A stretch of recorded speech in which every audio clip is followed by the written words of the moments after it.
from KCNE Studios, and today we are on our final movie in my Godzilla backwards reviews. Very sad. We are on Godzilla, King of the Monsters. So yes, this is our final episode of my Godzilla review series. Definitely gonna do it again, but yes, let's get right into this review. So the story goes that there's been many reports of lost ships out at sea in Japan, and so Raymond Burr, which is I don't forget, or I forgot his name in the movie. I bet it's gonna hit me again, but anyways, so Raymond Burr's character, he's a news reporter, and he's going to fly to Japan to see his friend, which is Dr. Serizawa. Later, they get more news of this dinosaur. They don't know it's a dinosaur yet. They get more reports of lost ships at sea. So they go to this island where they say that, which is the closest which is like the closest land where all the ships have been lost. They go and they go to that island, and there's been a lot of superstition on that island. People are scared to death. They say there's this monster named Gojira, which they call which in American is just Godzilla. It's not what it means. That's just what they decided to call it. So Godzilla, they think he's responsible for it. So then later, Godzilla comes in at nighttime. He busts through the city. All you really see is like his feet stomping through. There's a lot of suspense in what Godzilla actually looks like, and which I really like about this movie.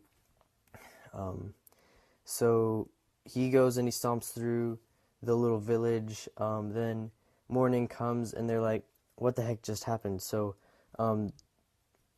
they go back to Japan, and they have a meeting with these officials that say they might know what happened. They send a team back to go to Ottawa. I forgot what the island's actual name was. I still can't remember, but they send a research team back to the island. Raymond Burr's with them, and they go to find out what happened. Godzilla, he appears once again, and this time he's basically on the other side of a hill, and all you see is you finally get to see his head, and it terrorizes the crap out of the people, which is awesome.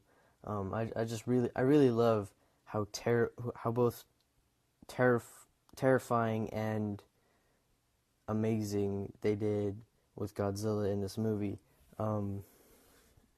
So all you see is his head. He pokes his head out at the people who are going to find him. Then he goes back into the ocean. So they learn that he's a creature that can live underwater and above water. And so then later, Godzilla, he comes back, and they find that the next place that he's gonna go to is this island near Tokyo. It's got like lots of trains and things like that on it.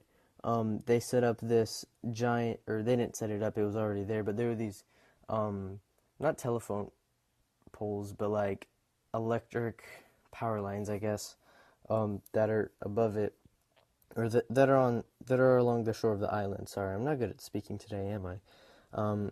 He goes, and Godzilla appears, and he busts through the power lines, and then he goes back into the ocean.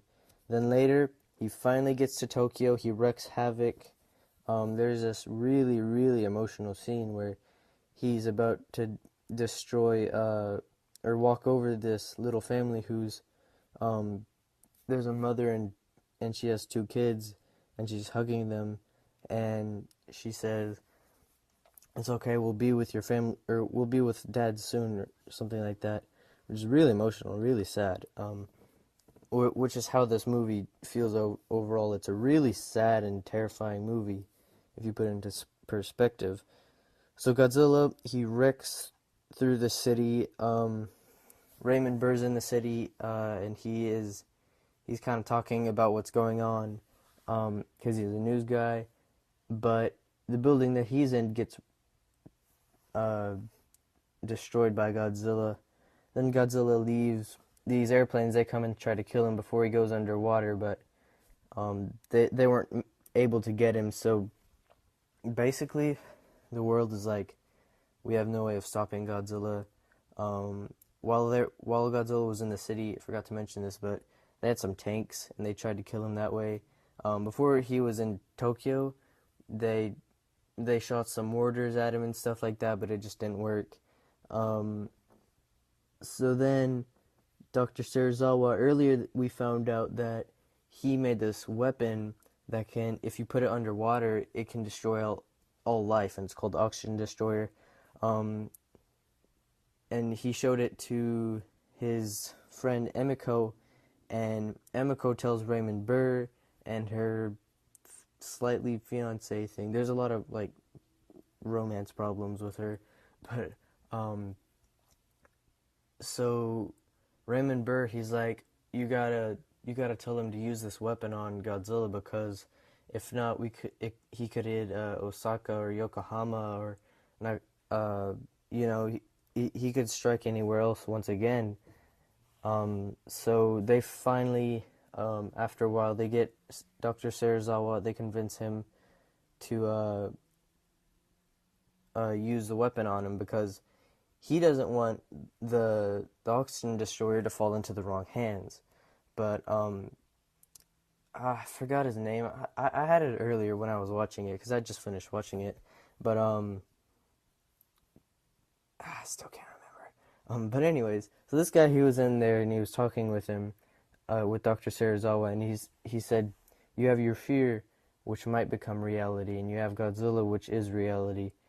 Which means that he has this fear of the oxygen destroyer being used as modern weapons for humans to destroy each other. But then there's Godzilla, who's actually out there destroying people, which is reality. So you see what I mean? He convinces him to use the oxygen destroyer with him. He actually goes down with him into the ocean to use the oxygen destroyer on him. But when the guy goes back up, Dr. Serizawa, he cuts his line and he stays down there with him. So he manages to kill Godzilla, but also kill himself in trying to hide the secret of the oxygen destroyer. So I have some questions for myself, since really what I normally do is I do a pros and cons. There really aren't any cons for this movie, honestly. I mean, it's a little slow sometimes, but really that's it.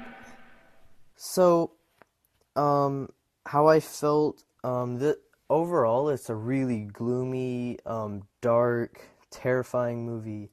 I felt like this movie kind of revolutionized like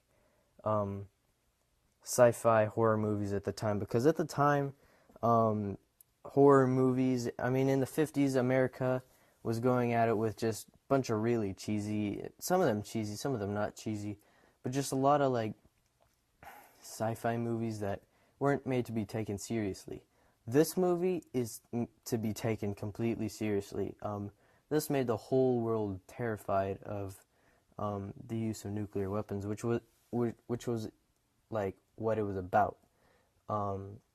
So yeah, Raymond Burr, my thoughts about him. So like I said, I watched King of the Monsters, not Gojira, because I don't have access to Gojira. Um, you know, towards the beginning, in the middle, he was kind of just there to watch and to narrate. But when he gets a little more through the movie, um, it really helped to have him to translate the movie, because some parts of the movie, the Japanese people, some of them, they were actually speaking Japanese, and so there, um, Raymond Burr, he had his translator there to ask him like, what's going on, what are they saying. things like that. And it was somewhat annoying, but somewhat helpful too, because we got to see what a man from all the way on the other side of the world was thinking of. This isn't even his country, and he's terrified of this monster because, you know, he just destroyed this entire city. Who knows where he could go next? Um, so yeah, Raymond Burr, I didn't think he was like, I don't think he ruined the movie. Um, he's a famous actor. My grandpa, he watches this movie too. He loves it. He knows Raymond Burr. He's probably seen all the movies he's from, but uh, yeah. So yeah, I really like this movie. Uh, and next Sunday, I think I'm gonna do a top 5 favorite Godzilla movies, just to recap, because I totally changed my perspective on what my favorite Godzilla movies are after this. And the reason I'm going to be doing a top 5 is because top 10, they're just way too hard to do. I'm sorry, but I can't do a top 10. I mean, top 5, I can get the first 3 down pretty well. 4 and 5 are definitely harder, but yeah, it's just hard for me to decide. But anyways, this movie, if you have not seen it, you have to see it.